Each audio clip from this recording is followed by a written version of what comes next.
For the Life of the World is a production of the Yale Center for Faith and Culture. Visit us online at faith.yale.edu.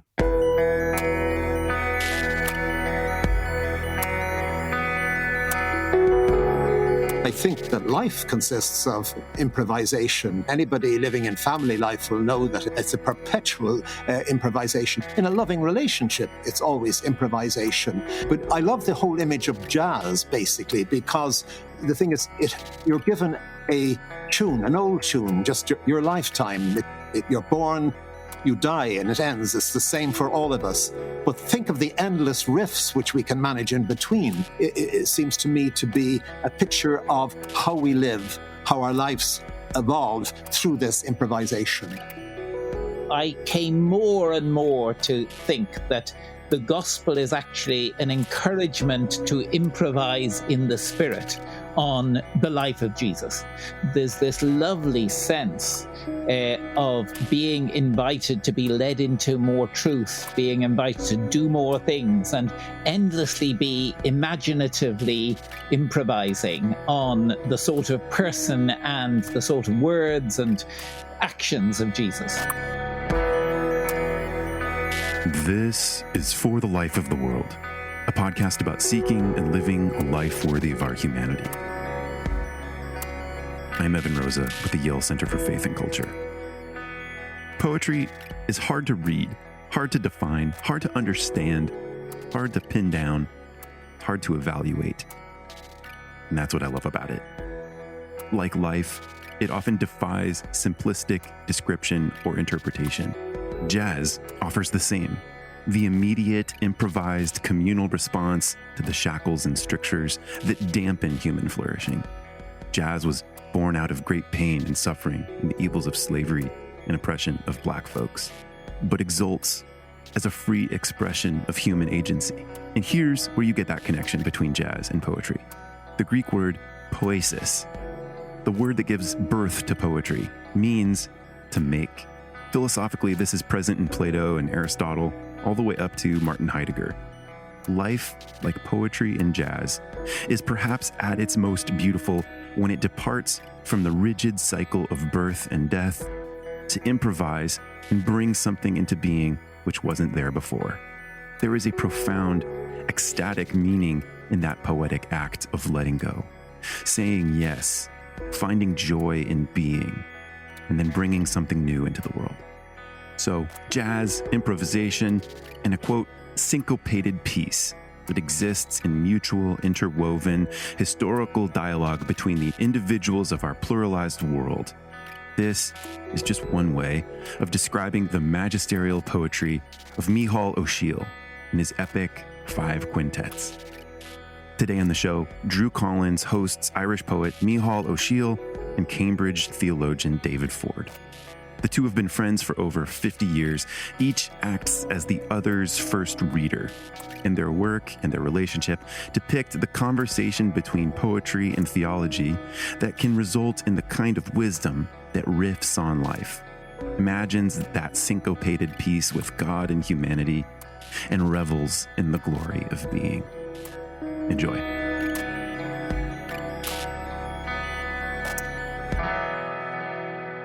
David Ford and Micheal O'Siadhail, thank you so much for joining us. Very good to be with you, Drew. Hello, and nice to be here too. It's so wonderful to be with you both. Micheal, I was hoping we could get started right away with a reading from your most recent book of poems, the Five Quintets. I'm just going to read you the epigraph, which is pointing to the different directions the Five Quintets take. So we can talk about that afterwards, but let me just first read the epigraph.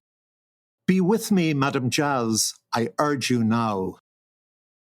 Riff in me, so I can conjure how you breathe on us more than we dare allow. In words and hues and tones, please, Madam, blow, play in me the grace to know how in your complex glory we let go. Show how an open hand is worry-free, spark again your love's economy, your generous first words spoken, let there be. Enhance our trust in hard-earned betterment. Humbler world we may in turn augment, in long adagios of increment. While marveling at your choreography, stars and quarks beyond our mastery, we still explore to praise your mystery. Although each sacred book's a lip-read score, improvising there is always more. You jazz on what's our own and our rapport. Each solo an ensemble of a piece, grooves and tempos shifting without cease. We flourish in a syncopated piece. In all our imperfections, we advance, trusting in creation's free-willed chance. Sweet Madam Jazz, in you, we are the dance. Wonderful. You mentioned that the epigraph anticipates the structure of the poem itself and the contents of the poem, but I was wondering if, before we get to that, you might talk a little bit about this figure of Madame Jazz. Just say a little bit more about who she is or what she represents. Well, clearly Madame Jazz, who is featured throughout all of my work, is a kind of metaphor which I wouldn't wish to tie absolutely down with any sort of easy equation. Madame Jazz, for me, suggests the great force, the breath of life, the marvelous improvisation of living, which keeps us dancing. I think that's probably the simplest answer I can give. Improvisation is not something that people, I think, generally associate with poetry, but it's such an important theme in your work. Well, I think that life consists of improvisation. We're given these stories, but we have to, in each context as life moves on, keep improvising on them. Anybody living in family life will know that it's a perpetual improvisation. In a loving relationship, it's always improvisation. But I love the whole image of jazz, basically, because the thing is, you're given a tune, an old tune, just your lifetime. You're born, you die, and it ends. It's the same for all of us. But think of the endless riffs which we can manage in between. And I also love the idea of improvisation connected with jazz because it's also involved with suffering. Think that jazz came out of the exuberance of a people who survived slavery. And it reminds me always, too, that you think of other musics with that sort of exuberance, that improvisational exuberance. Think of Ceilidh music, which probably came out of the Irish famine. Or think of klezmer music, for instance, coming out of the Stettlik of Eastern Europe and so forth. So all of that it seems to me to be a picture of how we live, how our lives evolve through this improvisation. Yeah, that reminds me of I once heard Herbie Hancock give an interview about his time in Miles Davis in his Bitches Brew Band. And he talked about this. He was playing show. It was one of his first shows. And he was playing a solo. And he played this sour note early on in his solo. And he stopped. It was out of key. It was the wrong note. And he said he looked at Miles Davis, who paused, cocked his head for a second, and then played a line, an improvisational line, that made that sour note fit. I had a friend who was a jazz musician, and he used to say to me, when somebody set off on a riff, if you were really listening, you could anticipate where he was going almost. Yeah, but it's also, I was thinking about the way that your connection between improvisation and suffering, and this way of looking at things that are wrong and trying to put them in perspective. Yes, the dissonance. David, Madame Jazz features very prominently in your work as well. I was wondering if you could talk a little bit about why Madame Jazz is so important to you as well. I love jazz, of course. So that's the first thing. I mean, just over the last few weeks, I've been playing several times over A Love Supreme, John Coltrane's great recording, and just savoring that again. But I'm a classicist by training, Greek and Latin classics. And so I appreciate the muse dimension of Madame Jazz. But one of the other analogies is, of course, as Micheal suggested in mentioning John's Gospel, I've been spending the last 20 years on a commentary on John's Gospel. So it's about to come out, thank goodness. But in doing that Gospel, I came more and more to think that the Gospel is actually an encouragement to improvise in the Spirit on the life of Jesus.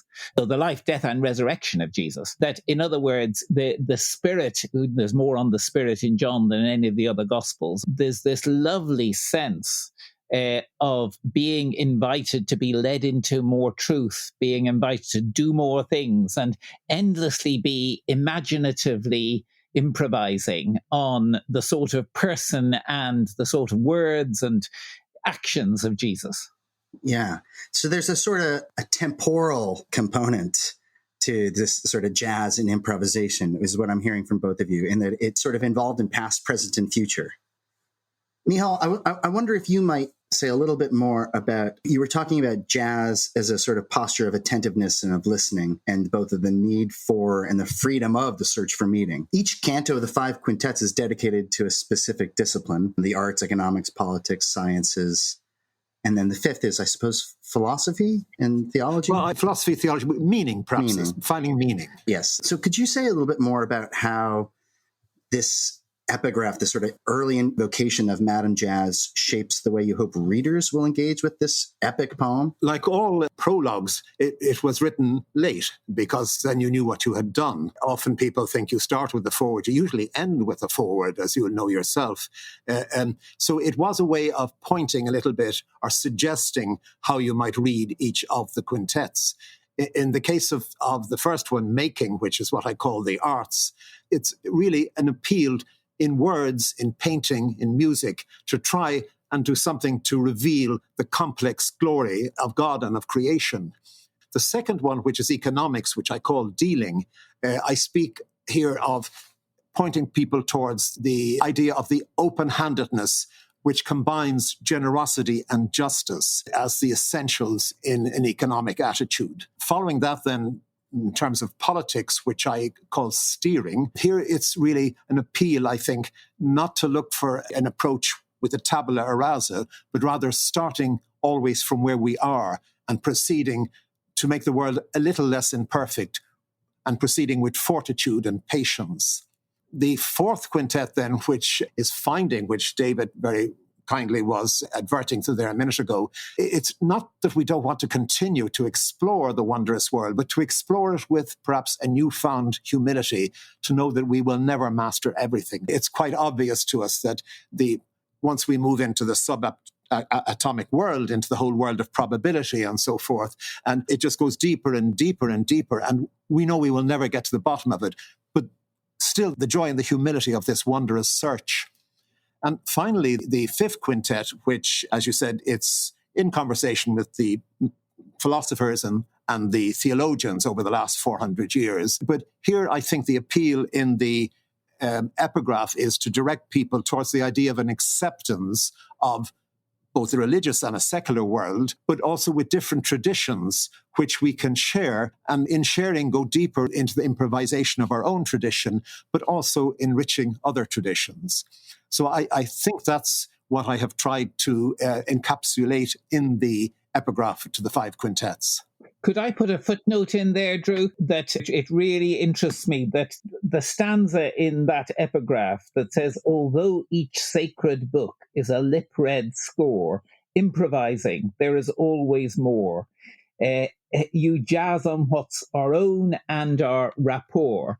And I think I'm right in saying that was partly inspired by the practice of scriptural reasoning, which we've all taken part in, where people from different religious traditions read their texts together and find that there's always more, but also that we jazz on what's our own and our rapport with the others. And it's been a wonderful practice, that, for exemplifying the sort of thing that this is talking about.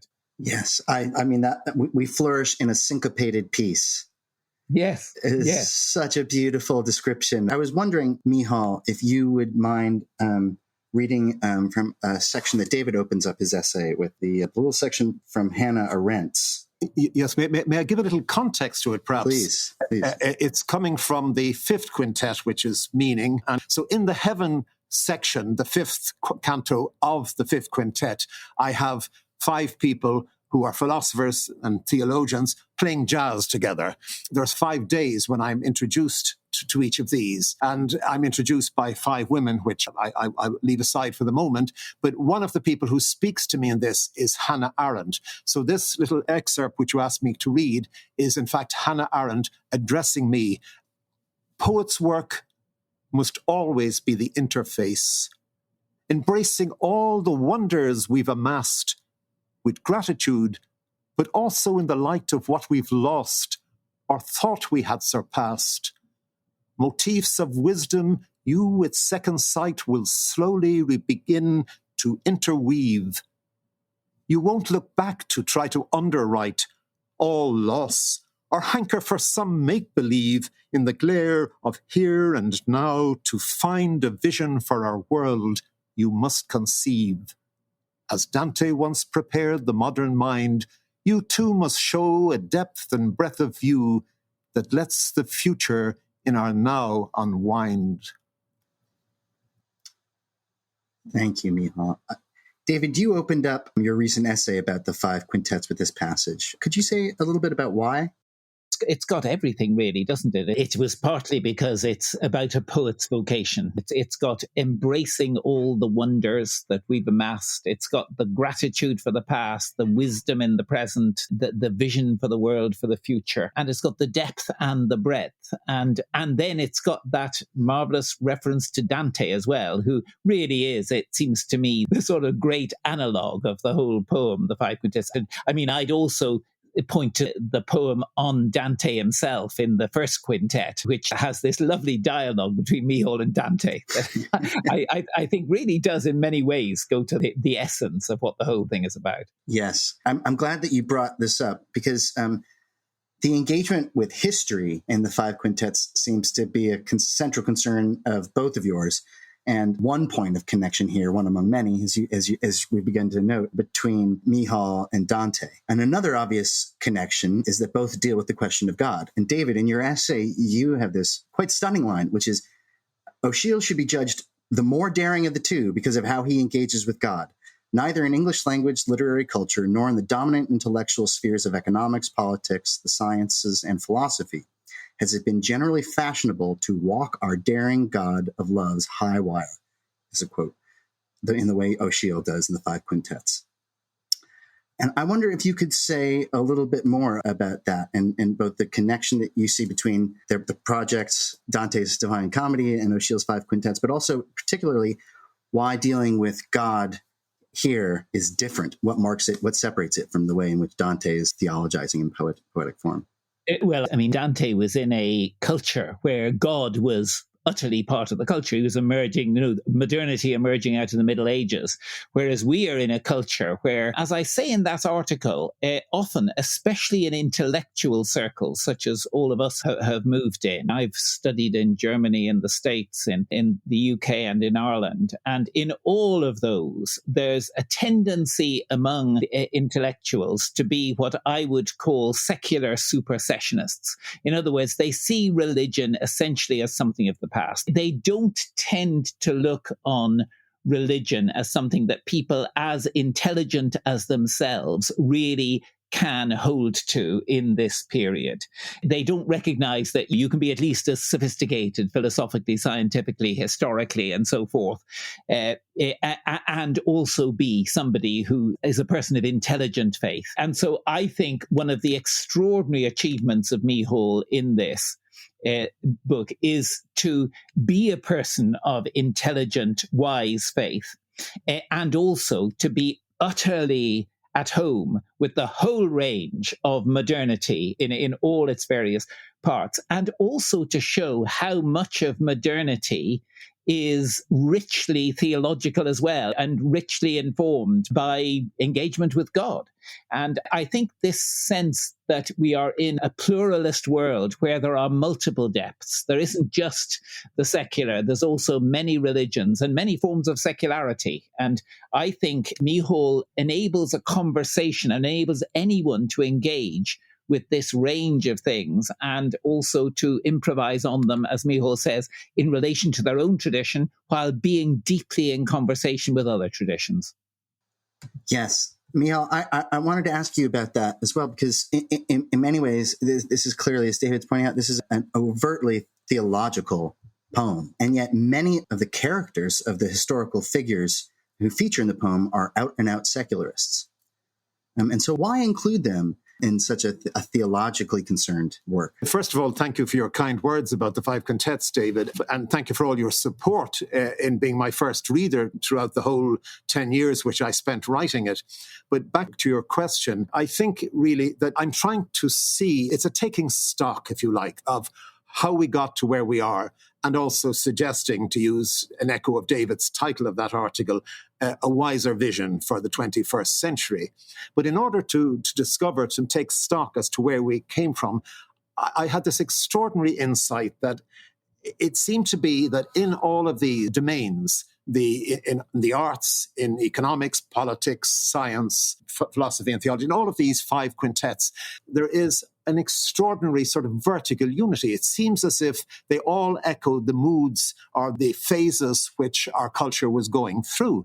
And I wanted to catch that in sort of these vertical parallels. Just to give a very simple example, for instance, John Donne and the arts, he's back and forth as to whether we go round the sun or the sun goes round us or whatever. In the equivalent, say, in economics, you're going to have Adam Smith. In science, you're going to have Copernicus. And you have these extraordinary parallels of these eras. I wanted to capture these. Inevitably, that's not just done by people who are overtly or even at all, in any sense, theologically involved. But that wasn't the point. The point was to catch the whole mood of those eras. And inevitably, that involved people who would not only be not particularly religiously involved, but would be anti-religious. But that's all part of the history and all part of this movement towards how we might develop a vision for where we should go. I wonder if you could say just a little bit about what it was like imagining these conversations. What kind of research, what did you do to try to imagine what a conversation with Hannah Arendt would be like, or with Karl Marx, on issues and on questions and subjects that they might not have written anything about, or that they might have referenced only in critical fashion. And you've got these sort of wonderful constructive conversations with them about truth and the search for meaning. Well, yes, obviously they're imagined conversations, but they're based, often interlaced with quotations from the figure involved. How did I go about it? A lot of reading is the answer to that. I read biographies of the people. I thought about them. But I also thought it was a connection between their biography, quotations from understanding them. And particularly I was fascinated by the childhood of most of these people, because the childhood and the youth and the parents and relationships with the parents formed them so much that it's almost incredible how this echoes through their lives. But to fasten on details of that, which gave me a sort of a key to the character, but also to relate to them in how they related to my seeing the era that they were involved in. So it's a mixture of all of those things, and it becomes an imaginative conversation between the two of us. But it's also, of course, to an extent, and one can't get away from this, a judgment. In other words, I couldn't shy away from making some sort of judgment, but though often leaving the last word to the person involved. Yes, I think if I might say that one of the intriguing things is that Micheal doesn't conceal the fact that he has convictions and that he makes judgments and has thought a lot about these things. And yet everyone speaks for themselves, that you feel you're in a genuine conversation. There's one line here that I wanted to ask both of you about and just to have you react in this, what you just read, which is where Hannah Arendt commends to you to embracing all the wonders we've amassed with gratitude, but also in the light of what we've lost or what we thought we had surpassed. And here's the line. Motifs of wisdom, you with second sight will slowly re-begin to interweave. I wonder if you could just talk about, first of all, I love re-begin as a coined term, but if you could talk a little bit about what you mean by second sight and the sort of interweaving. It's probably simpler than you may have thought, in a sense, because it means looking a second time at.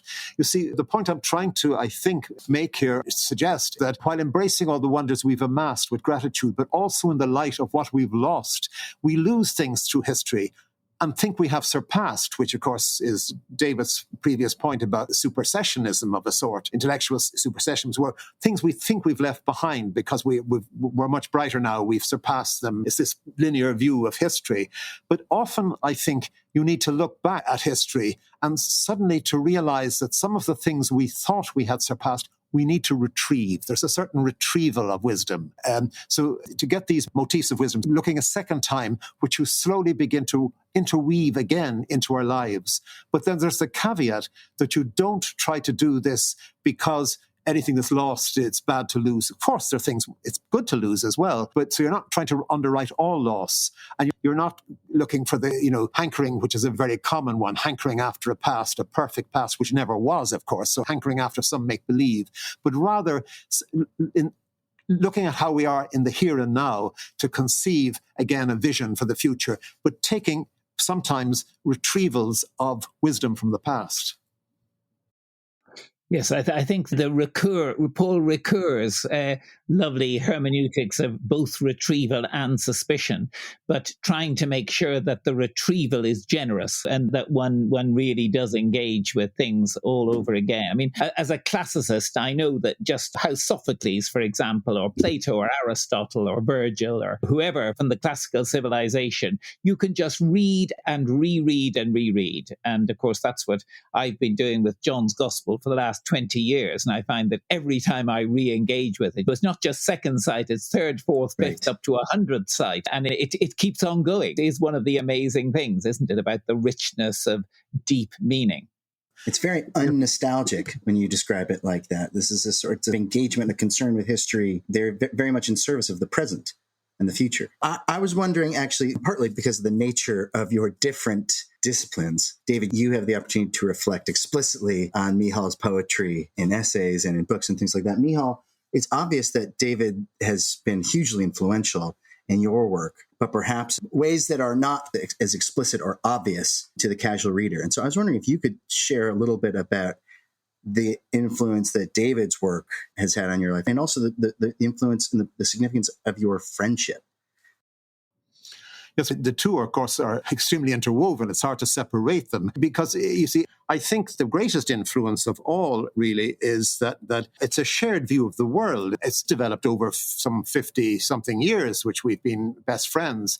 As we've grown, we've shared everything and shared reading, shared friends. So it's a deep involvement in one another that actually is probably the greatest influence. And as I said, I'm awfully grateful for this because I was in academic life. I was a lecturer and had tenure in Trinity College Dublin and left. And then I was for some years a professor in the Dublin Institute for Advanced Studies. And again, I left that because I wanted to give my full dedication, my full life to writing poetry.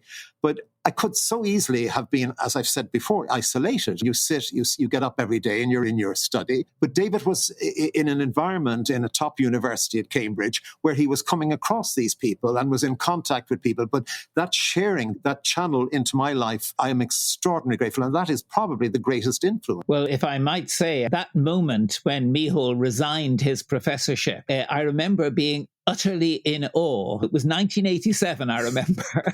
And when he told me he was going to go independent as a poet and make his living, that I just, seeing the way in which Micheal, after his professorship, was liberated to investigate in all directions and not to be just confined to one discipline where you have to produce publications and so forth, has been a very striking thing. That, in other words, I don't think that the Five Quintets is imaginable without him having been an independent poet with all the time to do that massive amount of reading, trying to master Einstein and Heisenberg and all those, as well as all the economists, Amartya Sen and Adam Smith and so forth, and all the politicians and all the artists and so forth. It's just unimaginable in academic life if Micheal had stayed in academic life. And I think that risk that he took with his whole career in leaving the professorship, as I said, I was in awe at the time, and I continue to have that feeling about it.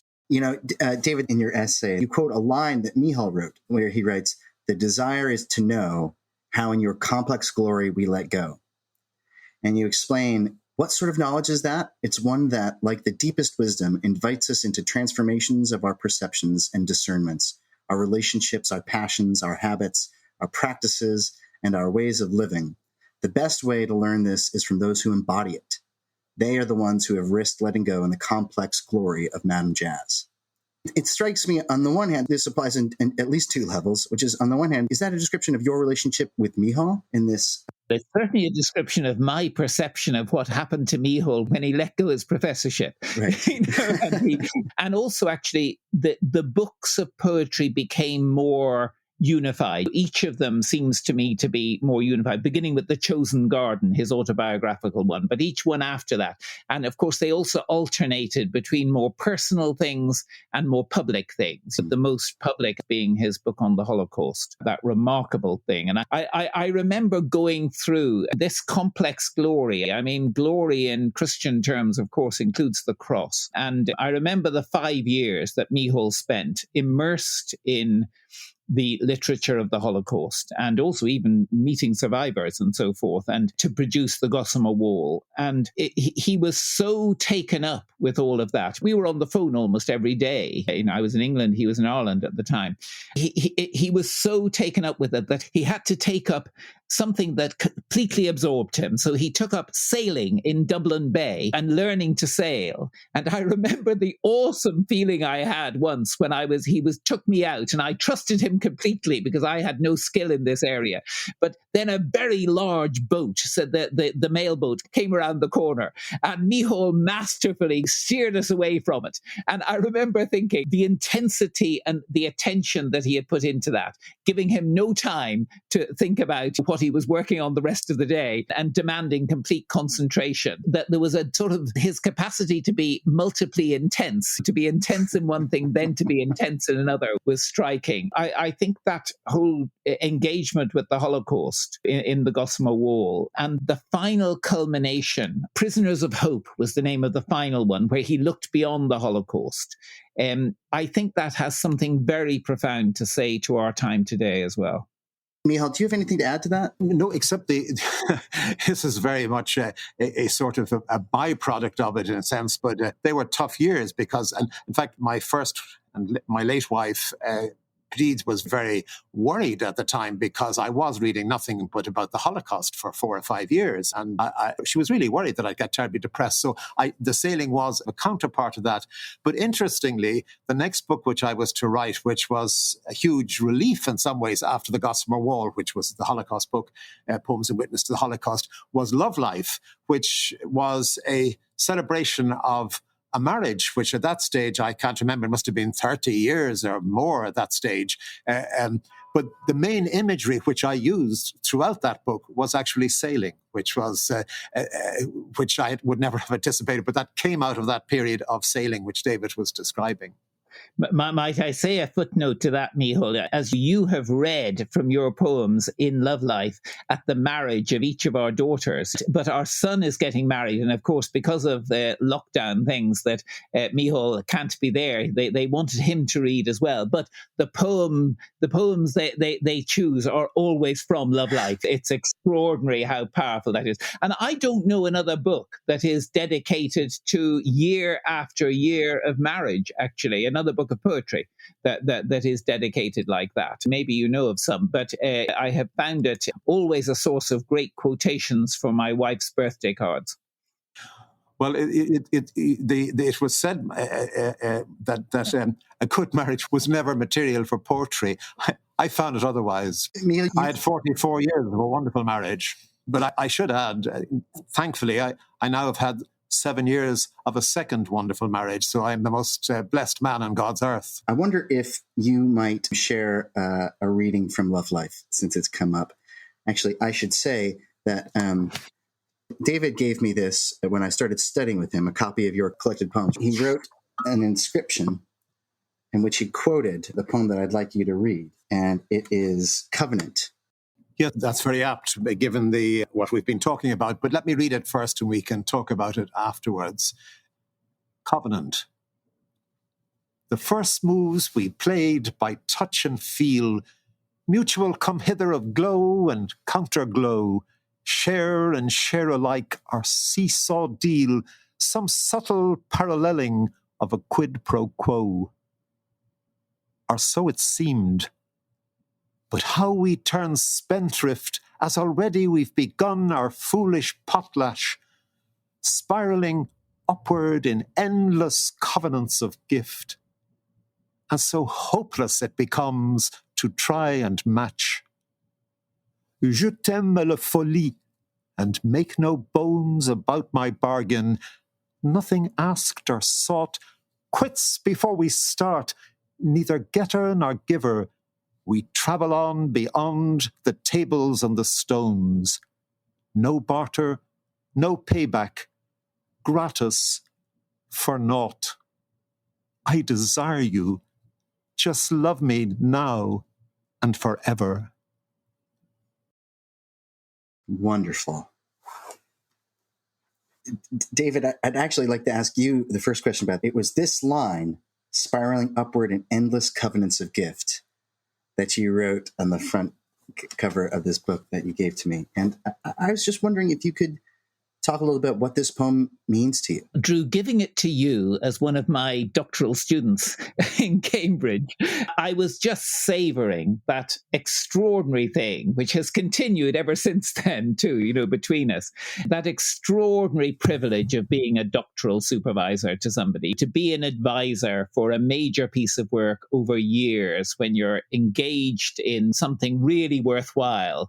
And also just seeing the gifts that I got. I assume you may have got one or two things from me as well. But of course, always in the doctoral relationship, the supervisor gets more, I'm afraid, because I know what a good doctorate is and I can tell you when you've got it. But I haven't done all your reading. I haven't done all your thinking. You've intensively applied yourself to something year after year.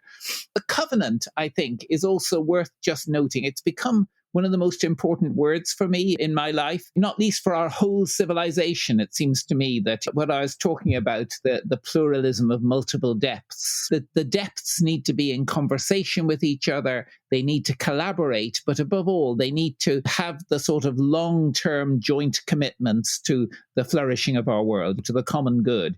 And it seemed to me that the sort of covenant there is between a doctoral professor and the student is also a model for all sorts of other long-term relationships where the mutuality grows and deepens and across the generations too. One of the things my Jewish friends have taught me a great deal is how crucial unity is across the generations. And the more I go on in life and now have grandchildren, the more I appreciate how vital those family covenants, those friendship covenants, those institutional covenants when you found something and it goes on year after year and hopefully across the generations.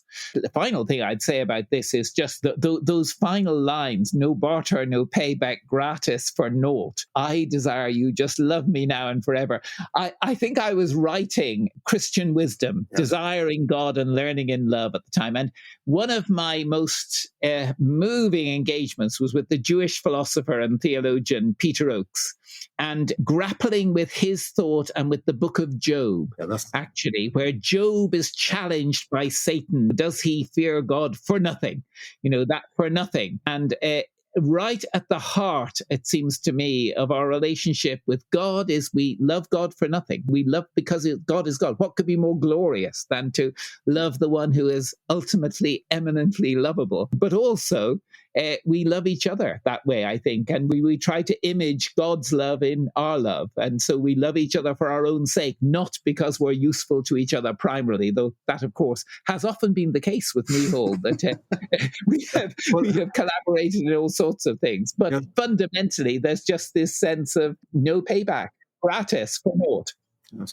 That's what I was hesitation to say at the beginning when I was going to read the poem, and I said I'd rather you talk first, was that phrase for naught, because I remember, Job I'd often puzzled over, but David's reading of Job really took me. The idea, that this was almost a thought experiment of sorts. But the great phrase was dorion, which was for naught.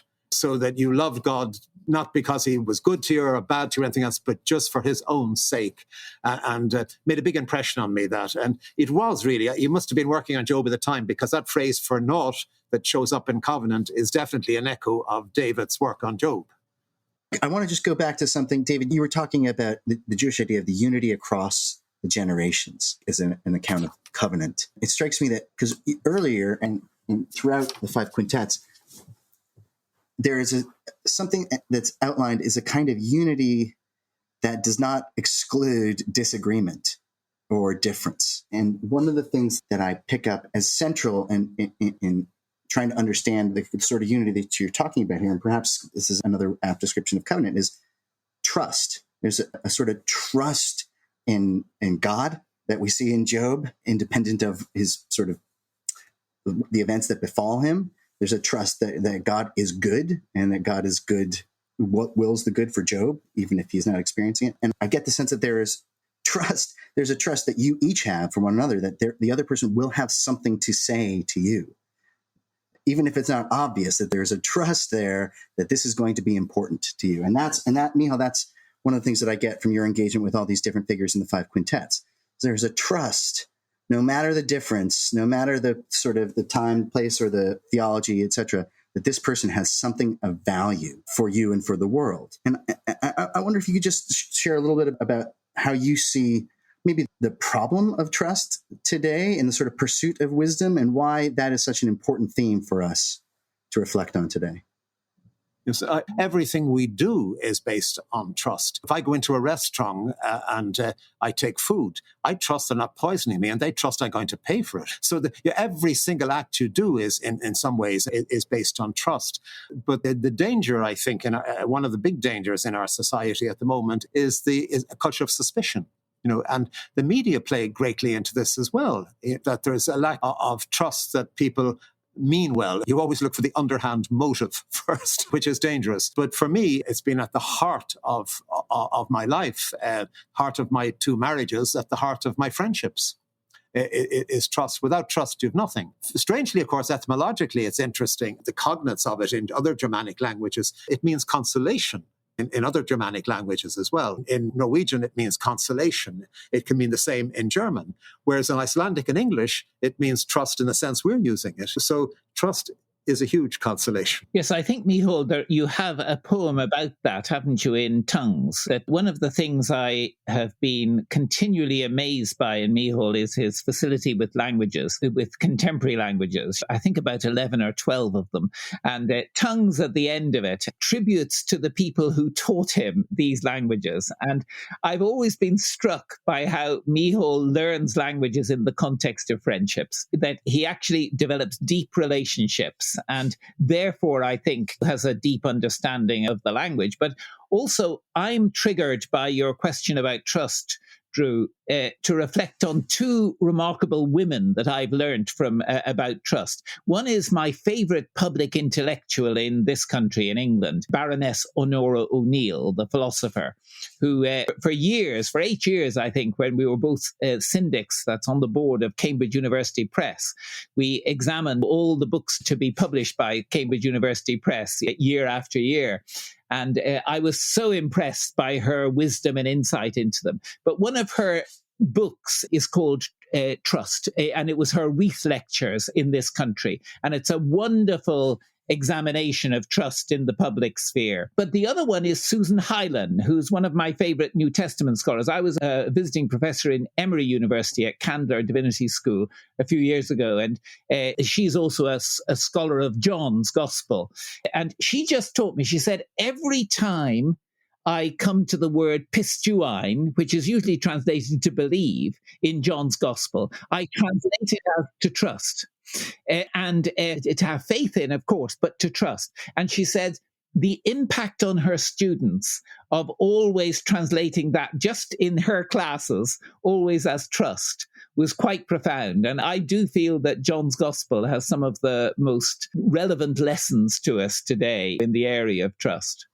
We teach a class here called Life Worth Living at the Center for Faith and Culture, and we teach it for undergraduates, and we look at different religious traditions and philosophical traditions, not to try to identify the sort of discrete belief system and truth claims so much as to try to get an understanding of their sort of story of everything, the truth claims in connection with the vision of the good life, what it means to live the true life or the flourishing life, because it's a question that students are no longer encouraged to ask at many universities, including ours. So one of the things that we like to ask our guests is to describe a little bit about their vision of flourishing life, of the life worth living. So if you wouldn't mind, each of you, if you wouldn't mind just giving us a sense of what your vision of the life worth living is, and maybe feel free to bring in elements of your work that we've talked about before, syncopated piece, etc., things like that. But Micheal, what is your vision of the life worth living? It's very simple, really. For me, I think I've always wanted just two things. One, I think, is to be a decent human being. And by that, I mean living in loving and trusting relationships, both obviously with my spouses, but also with my friends, and having an attitude of love towards life generally and trust, which is perhaps a trailer for heaven. And the second thing I've wanted to do all my life is to, whatever talent I have, be it big or small, to bring it back, as in that parable. I felt deeply from a very early age that I had to write poetry. I want to do that as best I can, for whether it survives me or it doesn't survive me, at least that I bring the talent back, whatever it is, as best I can. I think that's all I can say, really. Thank you. David, what's your vision of the life worth living? My goodness, what a question, Drew. It's fascinating. I suppose I'd need to start with, I am a theologian and I start with God. And I think I go back to that theme in Christian wisdom, the loving God for God's sake, that this sense that there is God at the heart of reality who is just worth rejoicing in, praising, adoring, contemplating, loving endlessly. And that this is the core of the reality in the universe, and that one lives from that to that, and it relates to everything else. So the first thing would be loving God for God's sake. And I suppose the second is analogously loving people for their sake too, and having that freedom and it involves all the things that Micheal talked about, obviously. And then within that, I suppose it's what Micheal talked about, his vocation as a poet, my vocation as a theologian. One of the things for Micheal and myself has been this sense of taking roads not usually taken, so to speak, that we both diverge from the expectations of where we'd be going with our degrees and so forth. And so for me, it's that sense of a life with a purpose, with a vocation, but not subordinated to that sheer delight in God and other people, that, or rather, very much subordinated to it, sorry. In other words, that the primary thing is that delight in God, in each other, and in the whole of creation. And I suppose my ultimate image of that is what I might call an ecology of blessing, where God blesses us, and God and the whole of creation, we bless God and each other and the whole of creation. And that theme of blessing just means more and more to me as life goes on. That was so wonderful. Thank you both so much for joining us today. It's been such a delight to speak with you. Thank you. Well, thank you very much indeed. Indeed. Micheal and I don't often have conversations like this either, so it's been good for us, I think.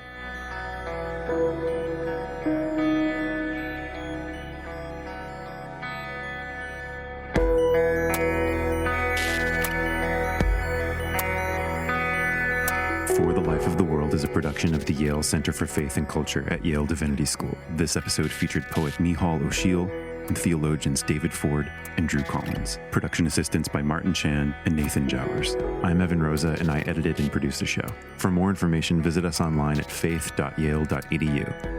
New episodes drop every Saturday, with the occasional midweek. If you're new to the show, we're so glad that you found us. Remember to hit subscribe so you don't miss any episodes. And if you've been listening for a while, thank you, friends. If you're liking what you're hearing, I've got a request. Would you support us? It's pretty simple, really, and won't take much time. Here are some ideas. First, you could hit the share button for this episode in your app and send a text or email to a friend or share it to your social feed. Second, you could give us an honest rating on Apple Podcasts. How are we really doing? Finally, you could write a short review of the show in Apple Podcasts. Reviews are cool because they'll help like-minded people get an idea for what we're all about and what's most meaningful to you, our listeners. Thanks for listening today, friends. We'll be back with more this coming week.